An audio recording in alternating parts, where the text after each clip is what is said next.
In the 1960s, Bob Crane was living the dream. He had a perfect smile, razor-sharp timing, and a reputation as one of the most likable men in show business. Audiences fell in love with him as Colonel Robert Hogan, the clever and charismatic lead on Hogan's Heroes, a sitcom set in a German prisoner of war camp during World War II. The premise was strange, even risky, but Bob Crane made it work. With his quick wit and undeniable charm, he turned the show into a cultural phenomenon. Before television stardom, Crane had already carved out a name for himself on the radio. He was known as the Man of 1,000 Voices in Los Angeles, hosting a wildly popular morning show that mixed celebrity interviews, drumming performances, and rapid-fire comedy bits. He was considered a master of improvisation, and his natural confidence made him a favorite among Hollywood elites. Even Walt Disney once called him the fastest wit in the West.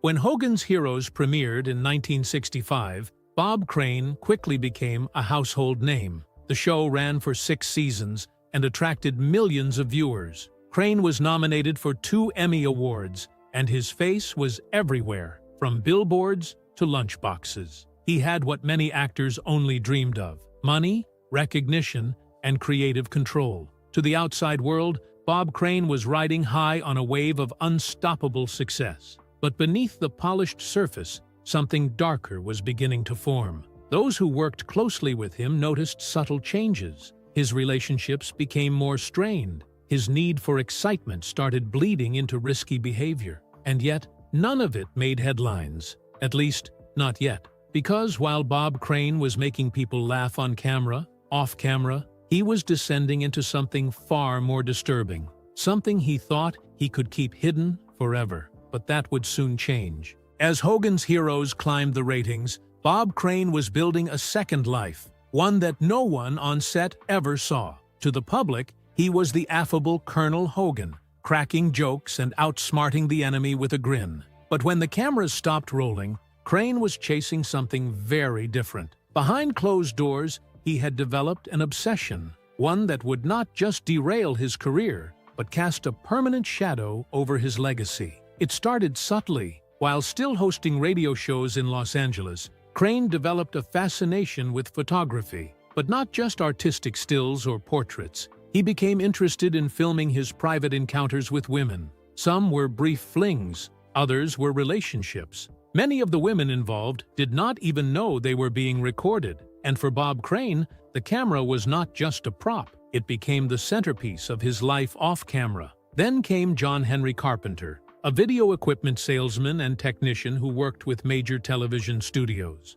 Crane and Carpenter met in the mid-1960s and quickly bonded over their shared interest in photography and emerging video technology. But Carpenter brought more than just equipment. He introduced Crane to new gadgets, gave him access to hotel setups, and, according to several accounts, actively helped arrange encounters with women. The two became inseparable, often traveling together, staying in the same hotels, and documenting what went on behind those doors. While some acquaintances thought it was just harmless fun between two bachelors, others were disturbed. Crane's charisma masked something far more compulsive. He was living 2 entirely separate lives, and the lines between them were beginning to blur. As Crane's addiction escalated, so did the strain on his personal life. His marriage fell apart. His professional reputation started to suffer. Co-stars described a man who was increasingly distracted, increasingly erratic, and obsessed with filming every aspect of his private escapades.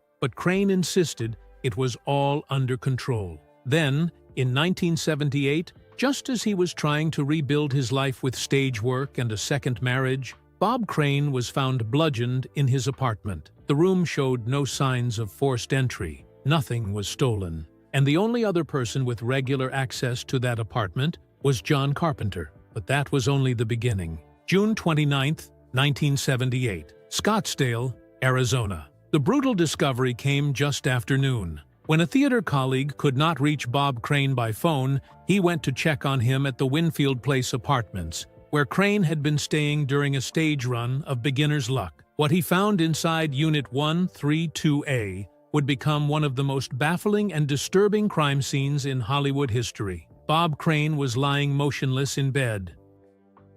The weapon used had left deep lacerations in his skull, too forceful, too personal. He had been struck repeatedly, likely while he slept, and a twisted electrical cord was loosely tied around his neck. But strangely, nothing else in the room was disturbed. There was no sign of forced entry, no valuables missing, no evidence of a robbery gone wrong. What investigators did find, though, raised immediate red flags. Video cameras, tripods, cables, tapes, dozens of them, all detailing Crane's private life in explicit detail. It was clear that this was not a random break-in. Whoever had done this knew him, knew his habits, and may have even been watching. There were no defensive wounds. That suggested Bob had either been asleep or he trusted the person enough to let them in without hesitation. One of the last people to see him alive was John Carpenter, who had flown in from Los Angeles to visit Crane just days earlier. The two had dinner the night before the murder. They even watched some of their home videos together.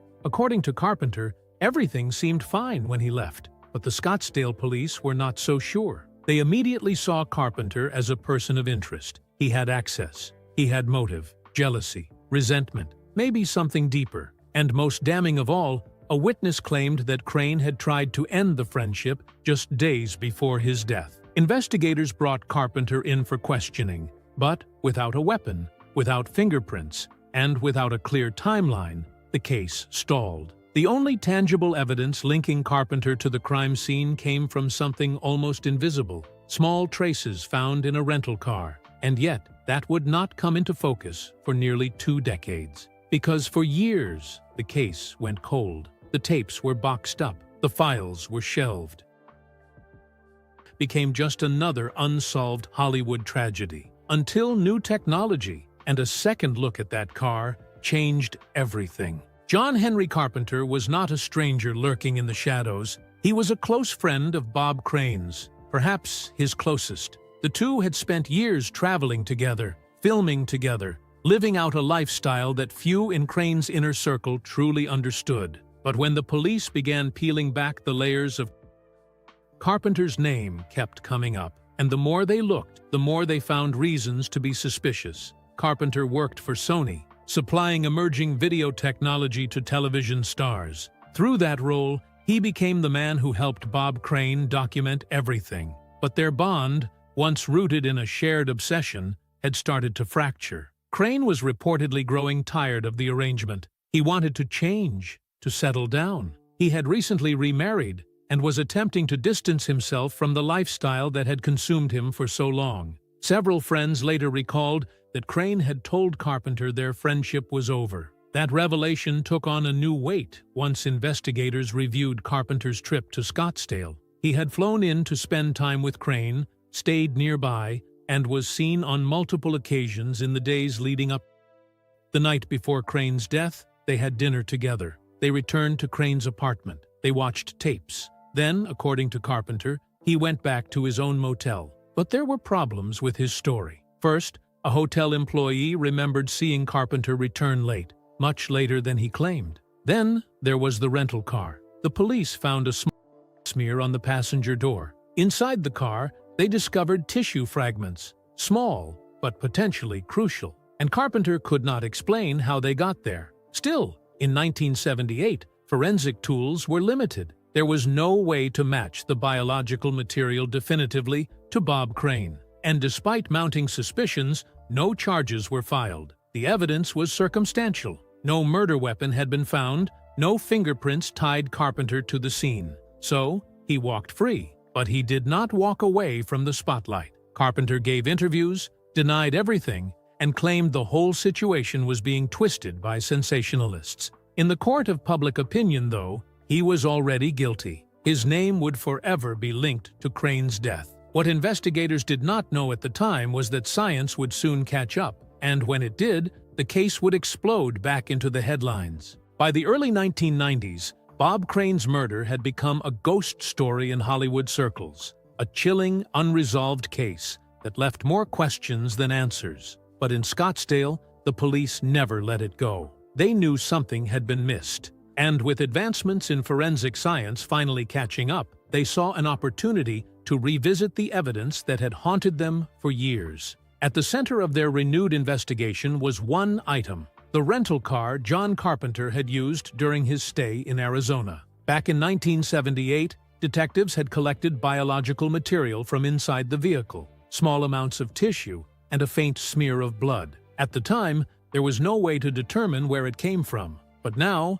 nearly 2 decades later, the department called in experts from a new field: DNA analysis. The results were not crystal clear, but they were suggestive enough to reopen the case. A partial DNA match indicated that the tissue fragments could very likely have come from Bob Crane. And while it was not the smoking gun prosecutors had hoped for, it was enough to put John Carpenter back in the spotlight, this time as a defendant. In June 1994, Carpenter was arrested and charged with the murder of Bob Crane. The news sent shockwaves through the entertainment world. For years, Carpenter had managed to live in relative obscurity. Now, reporters camped outside his home, digging through his past and splashing his face across every tabloid in the country. The case was a prosecutor's nightmare. There were no eyewitnesses. The murder weapon had never been recovered. The DNA evidence, though compelling, was not conclusive. And because the original crime scene had been contaminated and poorly preserved, there was no clean chain of custody for most of the physical evidence. Still, prosecutors pushed forward. They believed motive was key: Carpenter's jealousy, his rejection by Crane, and his possible desperation as his access to Crane's world began to vanish. They argued that Carpenter, feeling discarded and humiliated, struck out in a fit of rage. The defense, however, painted a different picture. They claimed the evidence was flimsy, the DNA far too degraded to be reliable, and the motive purely speculative. In the courtroom, the trial played out like a made-for-television drama. The prosecution showed graphic photos, played audio of Crane's private recordings, and laid bare the strange double life he had led. But in doing so, they also revealed something they had not intended: the full extent of Crane's secret obsessions. The jury was not just deciding whether Carpenter was guilty. They were being asked to wade through a web of addiction, exploitation, and betrayal. In 1995, after weeks of testimony, the jury reached a decision. John Carpenter was acquitted. The case, once again, went cold. But one person was not ready to let it go. While the courtroom lights dimmed and the headlines faded, one person refused to move on. Bob Crane's oldest son, Robert Crane Jr., had grown up watching his father entertain millions, and then watched that image be shattered. The murder, the tapes, the trial. It had all been a public spectacle. But for Robert, it was personal, and he was not convinced the story was over. In the years after the acquittal, Robert began his own search for answers. He reviewed old police files, spoke with investigators, and revisited the people who had known his father best. What he found disturbed him: sloppy evidence handling, missed timelines, crucial details that were overlooked or ignored. And most of all, he remained haunted by the man who had once called his father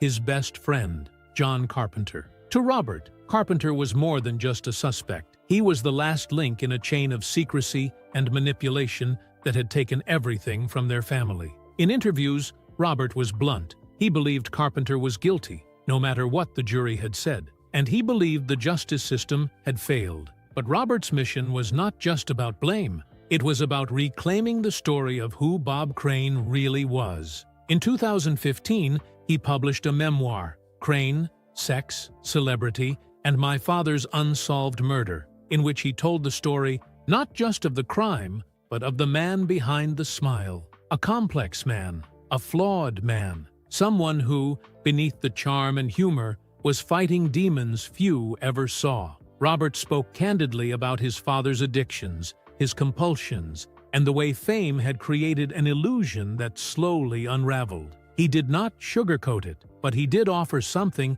that had been missing from every news article and tabloid: context. Bob Crane had been trying to pull himself out of that world. He had been trying to change. He had even taken steps to cut ties with Carpenter just days before his death. And that detail, one that came from a private letter Bob wrote shortly before he was killed, haunted Robert more than any photograph or courtroom transcript. It painted a clear emotional picture. Bob Crane was not just murdered. He was betrayed. Robert spent decades trying to make sense of it all. But no matter how much he uncovered, one truth remained. The justice system had let his father down, and the world would probably never know the full truth. But what disturbed Robert the most was not the mystery of who had done it. It was how easily the world had moved on. The audience that once adored Bob Crane had turned away when things got messy. They remembered the scandal, not the talent. They remembered the trial, not the years of laughter and creativity that came before. And so, Robert Crane Jr. did what the courts could not. He told the whole story, ugly, unfiltered, and human. Bob Crane's story is often reduced to headlines and speculation. A television star with a dark secret, a mysterious death, a friend turned suspect. But the truth is far more unsettling and far more human. His life was not a simple rise and fall. It was a slow unraveling, one tangled in loneliness, addiction, and the unbearable weight of fame. Crane had spent years making people laugh. He was the centerpiece of a hit show, the life of every room he walked into. But when the cameras stopped, he was someone else entirely. Off stage, he was battling an addiction that consumed his personal life and blurred every boundary. The lines between intimacy and performance, between friendship and exploitation, became harder and harder to define. And by the time he tried to escape it, it was already too late. What makes his story especially tragic is how it was remembered. For many, Bob Crane is not the brilliant improviser or the Emmy-nominated actor. He is the man from the headlines, the tapes, the unsolved murder. Decades of hard work and laughter were drowned out by scandal. And because his case was never solved, it became a kind of spectacle, something people whispered about, speculated over, and ultimately forgot. Even his professional legacy suffered. Hogan's Heroes, once one of the most popular shows in the United States, is rarely mentioned without a footnote about Crane's death. Directors avoided discussing his name. Networks quietly stopped rerunning his episodes. It was as if Hollywood itself wanted to bury him along with the case, not because they did not care, but because they did not want to look too closely at what his life revealed. Bob Crane's story forced the entertainment industry to confront something uncomfortable, that beneath the bright lights and applause, many performers were silently unraveling. Crane was not alone in his struggles. He was just the one who got caught in the middle of them. Fame had given him everything, but it also created an illusion that left him isolated. His darkest habits were enabled, his cries for help ignored, and his final moments still unanswered. Even today, when crime podcasts revisit the story or television specials bring it back into the spotlight, they focus on the whodunit. But the real question is not just who killed Bob Crane. It is why he was vulnerable in the first place. Why someone so admired and successful was also so profoundly lost. And why, in the end, no one stepped in before it was too late. The Bob Crane mystery might never be solved in court, but in the quiet pages of his son's book, in the files of persistent detectives, and in the questions that still linger in the minds of fans, there is a different kind of truth. One that exposes not just a killer, but a system that failed to see the warning signs. Bob Crane was not just the smiling face of a classic sitcom. He was a man struggling to reconcile who he was with who the world wanted him to be. On screen, he played the hero. Off-screen, he fell into a world that was darker and more isolating than anyone around him could fully grasp. His sudden and brutal death shocked a nation, but it also revealed how little we truly know about the people we admire. For decades, the mystery surrounding his murder overshadowed everything else. And as the case grew colder, so did the public's memory of his talent, his wit, and the charm that once made him one of television's brightest stars. The focus shifted entirely to the scandal, to the tapes, to the trial, to the unanswered questions that kept people guessing. But underneath that intrigue was a man who lost control and who paid the ultimate price for a life that spiraled in silence. Even today, the name Bob Crane sparks curiosity, but rarely compassion. He became a symbol of unsolved tragedy, of private shame made public. Yet his story is not just about what happened in that apartment in Scottsdale. It is about the warning signs ignored, the struggles hidden behind fame, and the consequences of turning a blind eye. Justice was never served in court, but maybe By remembering him in full, not just as a headline, not just as a victim, we can start to see the real legacy Bob Crane left behind. A legacy that demands we look deeper, ask harder questions, and never assume we know someone just because we see them smiling on a screen.